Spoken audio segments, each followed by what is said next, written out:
And we are learning new chilling details about the man accused of throwing a 5-year-old boy off that third-story balcony at the Mall of America in Minneapolis.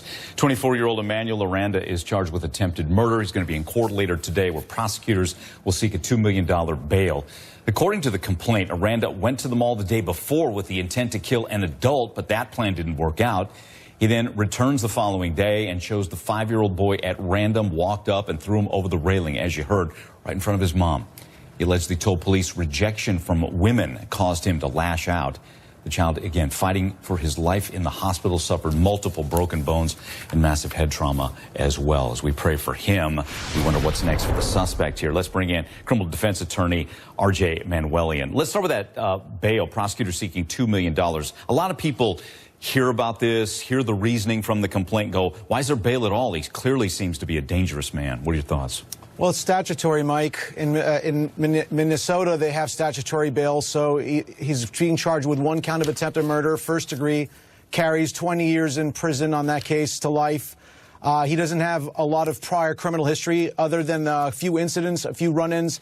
He does have one incident right now that's pending. He did have a warrant for his arrest, but regardless of those arrests, this particular fact, this case is the more serious case. And remember something, at this point in time, I believe that there may be some mental health offenses. This guy is clearly not normal. His attorneys may argue that something is wrong with him, and instead of giving him prison time, may have him psychologically evaluated. Because, Mike, the facts are very bad. He doesn't have a lot of defenses, so he's got to go to the round table with the prosecutor in this case. Yeah, and you mentioned, I'm going to clue our viewers into some of those past alleged offenses here. July 2015, a few years ago, he threw some items off the upper level of the mall, so he was banned from the mall.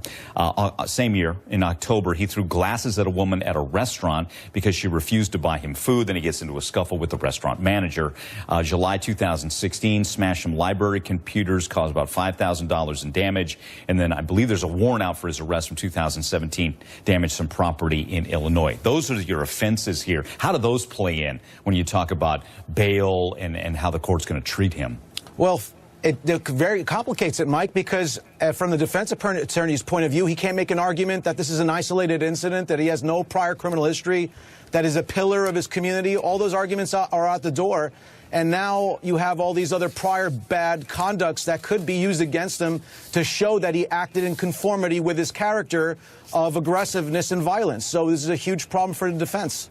Got it. Well, we'll be following as he goes back to court. R.J. Manuelian, always good talking to you. Thanks. Thank you, Mike.